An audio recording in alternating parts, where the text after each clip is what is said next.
Peter, how you doing? I'm doing well. How are you? I'm doing well. Doing well. Good to talk to you. Okay. That's a 10 minutes. cool little icon or whatever. Icon. Whatever the icon on your screen on the Zoom is, I'm like, that's an epic image. Anyway, Oh, is that the Alfred E. Newman as Lawrence of Arabia thing? yes, that's Oh, pretty yeah. great. That's from the cover of Mad Magazine years ago. Yeah, yeah, yeah. Yeah, it's pretty great. I'm like, that looks like Lawrence, but it looks like Matt. Oh, it's both. Pretty Yep. great. Yep. Um, all right. 10 minutes. Well, I guess Ish, you know. ish. Okay. Um, I guess the first thing that comes to mind is that you've sort of built up a body of work that largely revolves around a lot of it revolves around biopics of athletes and musicians and very, very Yep. present day stuff. I mean, like, Jesus Revolution is half a century ago, but it's still kind of present day. You can still And talk to the people that were there. yeah, Yeah.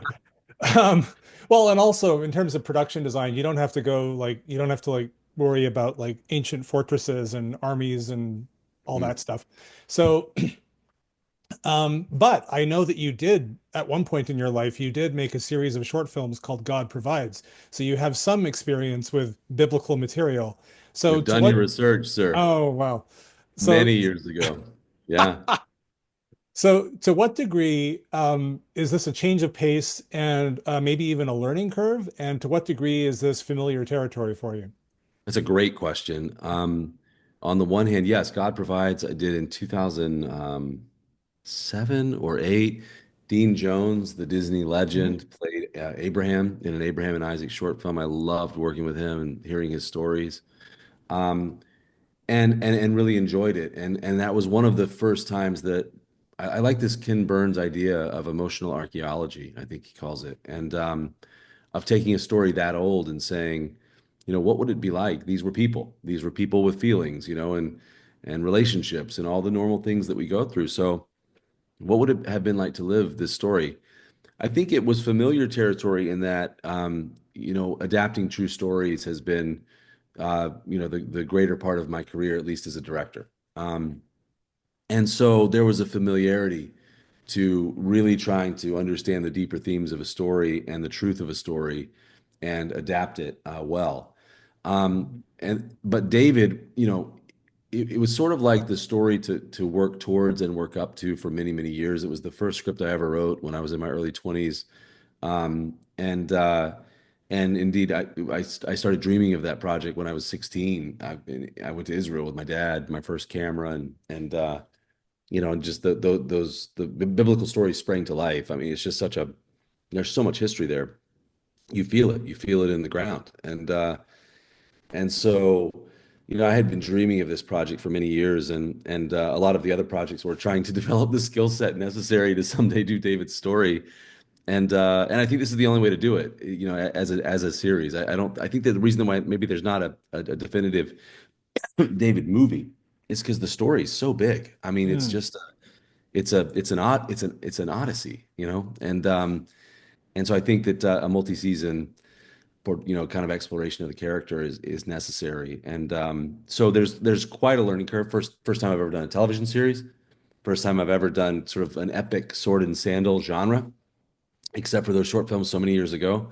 And I also had the good fortune of kind of having on speed dial a great friend in Dallas Jenkins who has done something really profound with his show The Chosen and kind of paved the way for a level of authenticity with this material and understanding how you honor the source material, but create all of these plausible narratives around it. And so it's always an adventure to do something that you've never done before.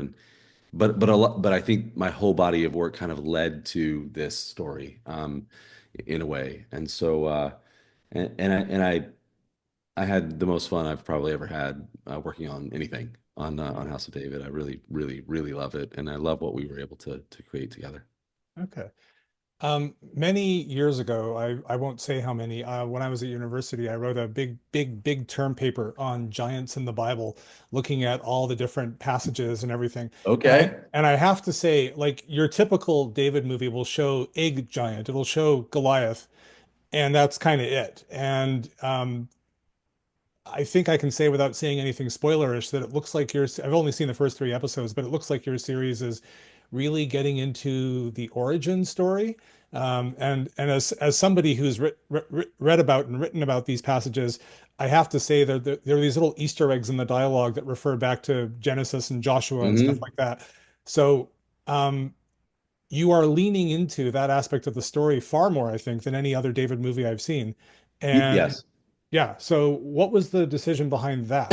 Or what was Well, the thinking behind that?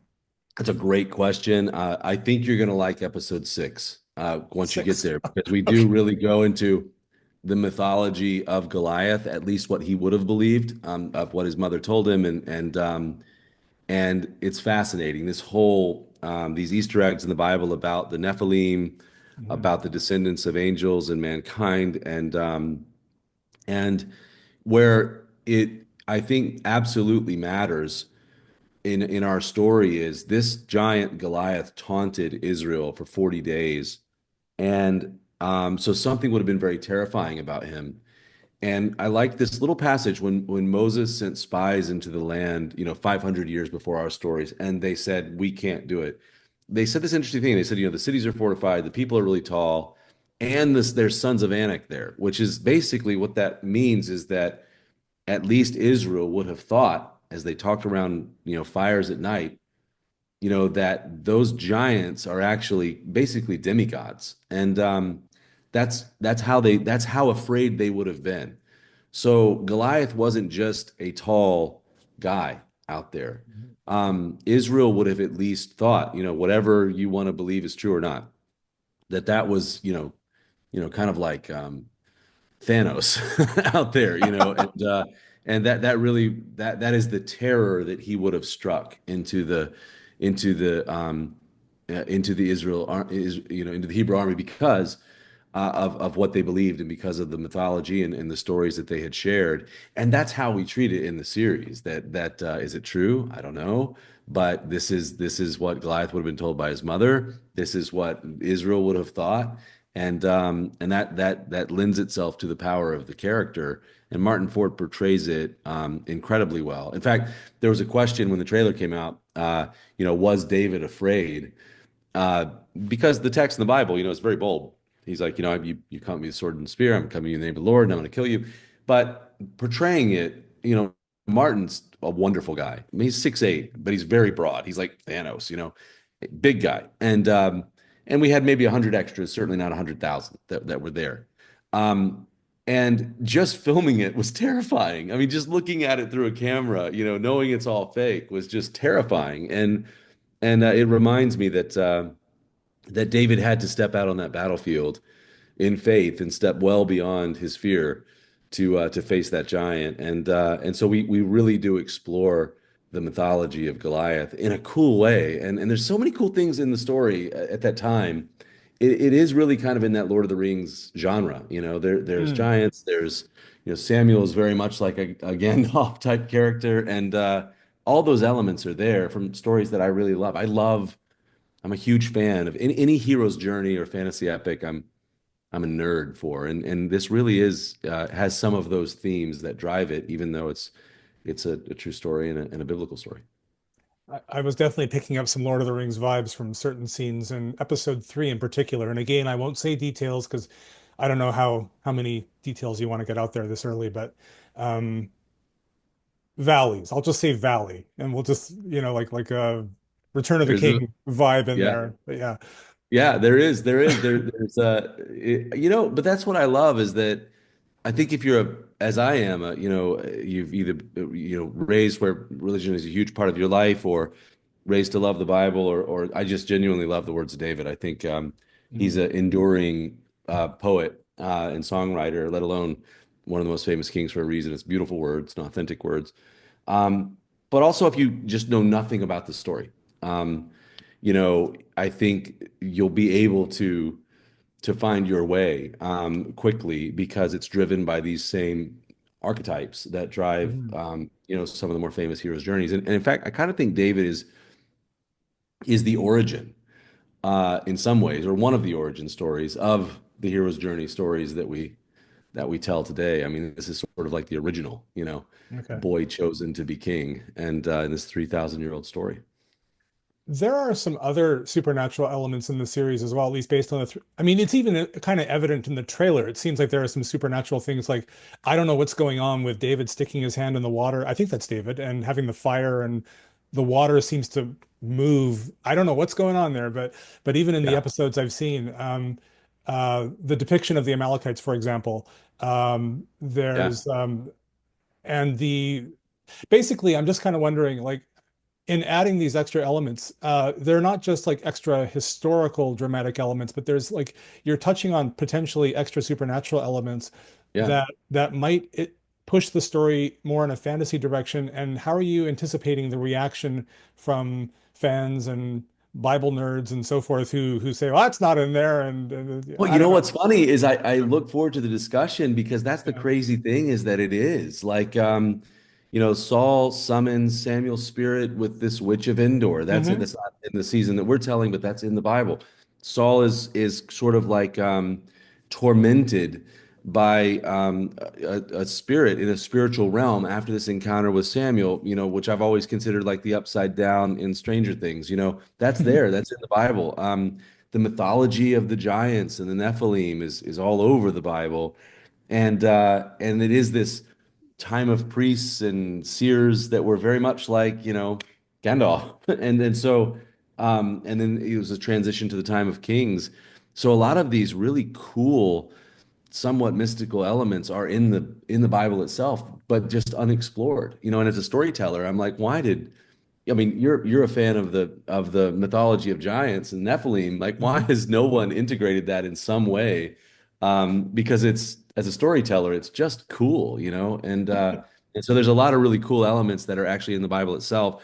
When you have 8 hours to just explore the early life of David, you can really explore them in a cool way. So what I tell people is, I'm a massive, the fact that Amazon, this was essential for us, gave us creative control of the project, is a miracle. And I'm a massive fan of the material, lifelong fan of the material, and doing the best I can with it. But it's not the source material. It's not the Bible itself. This is a TV show, and we're doing the absolute best job we can to honor the material, to expound the material, to try to explain these events that the Bible mentions. But my hope is that people will love the show and then go check the Bible out for themselves because I find the words of David, the idea that a king was that authentic and honest with his own failures and feelings, to the fact that they sort of echo through the centuries the way they do. I think it's a worthy read, but this is a love letter to the source. It's not the source itself, and it's a TV show, and I hope people love it and are informed by it, and I find some of the fantasy elements of the show or mystic elements of the show, I guess you'd say, to be some of the most interesting things that are actually in the Bible, but they're so unexplored, people don't really talk about them. Even the spoiler, the vision that you're talking about with David is based off a story that's in the Bible, and that really pays off at the end of the series. And so, yeah, a lot of the stuff is there, and it's fun to explore things that have not really been explored, but that are in the Bible itself. Because one more question I have, sort of following on that. I mean, you alluded to this, the fact that there are so many stories, you need a multi-season sort of approach. Um, and I know that whenever I've seen a movie that tries to tell the entire story of David, there's a very clear break halfway through. Once Saul is dead and David is king, it's a completely different thing. First Yeah, Samuel and Second Samuel are extremely different, you could yeah, say. But this season is leaning so hard, it seems to me, leaning so hard into the giant mythology. And yet, after Goliath, there isn't really a whole lot about that in the book of Samuel. There's a couple of verses about David's that's mighty right. men, but having established the tone of the series with all this supernatural giant mythology, if you will, what happens in season 2 and 3 when you get onto, well, David's just sort of hiding in caves from King Saul? Like Yeah, when perhaps these are great. there isn't that supernatural element anymore, at least not mandated by the Bible. These are great, great questions, man. I mean, do a whole podcast. It's here's what I love about David's life is if you separate it into chapters, the first part of David's life, it really is that classic Yeah. hero's journey, rite of passage, coming of age, boy chosen to be a king in the nation that already had one. It's this beautiful story. and it's a very, very classic hero's journey. The middle part of his life is very much it's Robin Hood. It's David and his Hmm. mighty men. It's David out running from Saul, waiting to be king. And then the back chapter of his life is really a Greek tragedy. Hmm. Things go really wrong, but he also finds his way back to God. He makes as many mistakes as he does victories, and his flaws are as epic as his accomplishments. You put the whole thing together, it's an odyssey. It really is. And an odyssey, I think, is always about what the character becomes and accomplishes. And so what I love about it is, God willing, you get to tell multiple seasons of this show. The show will kind of evolve, even in its genre, as the story evolves. And I love shows like that. Game of Thrones was a very different show in season 5 than it was in season 2, and I like something that can sort of evolve and grow into something different. And so, we're definitely in that first chapter of David's life. We're in the coming of age hero's journey. And so, if you like Star Wars, Harry Potter, Lord of the Rings, you're going to feel very familiar with this story. But then, as David grows up, the story really does change in its tone and texture. And I think I would really look forward to being able to explore that part of his life as well, as he's chased out of town. It's very much Okay. Robin Hood, Okay. and so that's kind of that's what I love about it is it's not the same. The chapters of his life are almost in different genres. Right. And those giants are still there. Like there are those verses about the They come might. back. I mean, yeah. They Spoiler alert: they Goliath's brothers come for revenge, and that's all I'll say. yeah. They You do. It's in the Bible. it is in the Bible, but it's not as pronounced in the Bible. So it would be anyway, but you don't have to give things the exact same That's percentage that's of what I love attention. about the Bible, though, is that there's these single sentences like the one you're talking about that Yeah. you could pass right by them, but then you stop and read, you're like, wait, what? That's the most interesting sentence I've ever read, and then you start thinking about it and building a story around it. But the Brothers of Goliath, it's super fascinating, and there's lots of those, and so it's fun to try to expound and unpack them in a narrative because then you're confronted with making them real and making them visceral and making them emotional, and that leads you to a deeper understanding of the material itself. All the way back to directing Dean Jones in that short film series Hmm. more than 20 years ago, or about 20 years ago. Uh, it just made you grapple with the idea of Abraham and Isaac and Yeah. sacrificing your own son because God told you to, and God, and the human emotion of that, and you understand the material much deeper. So for me, reading the Psalms, there's a band for King and Country that is releasing a U2 song cover that they've done Hmm. called Psalm 40, which is one of David's Psalms. And just those lyrics of I waited patiently for the Lord, he inclined and heard my cry, lifted me out of a pit, out of a miry clay, gave me a new song to sing. When you begin to understand the epic struggle of this character, those transcendent words that you've not lived until you've been to a U2 show and heard them sing that song, take on entirely new meaning. And that's what I hope people get when they, whether they agree with my take on the story or not. I hope that it gives new meaning to the material itself and allows people to engage it in a whole new way. Yeah. This might be a little early to ask this question, but since you mentioned The Chosen, and The Chosen has recently been branching out into a universe, if you will, and given your own shows, the fact that House of David refers back to Joshua, etc., is there the potential for an expanded House of David universe? Is it too early to ask that? I think the universe is the Bible. I really do. And Okay. Dallas and I have been talking about this for many years. The idea of a biblical universe, the idea of telling biblical stories.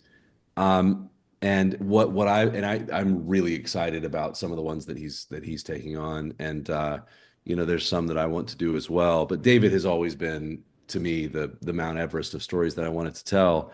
And what I'm most excited about, that is great filmmakers, um, you know, taking on a biblical story that they truly love. It's sort of like Shakespeare in that way. Like you want to see that person's Macbeth or Hmm. or Hamlet, or Henry V, and what they do with it. And I think that's one of the ways that these stories stay alive and stay with us and stay meaningful. And so, like Alejandro that did Sound of Freedom and Cabrini, he's doing this almost action take Hmm.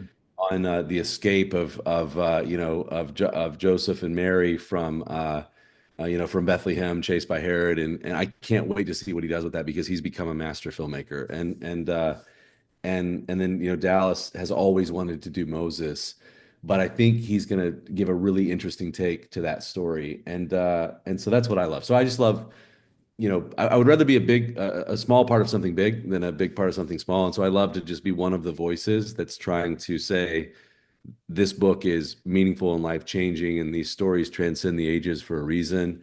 And let me give you my take on the story of David, and then I sit as a fan with Dallas's take on the life of Jesus. And we look forward to collaboratively doing things, and then independently, urging each other on to success. And it's a fun journey to be on. And right now, he's definitely on speed dial as I'm sort of up to bat with House of David, and it's fun to talk to him about all this. Right.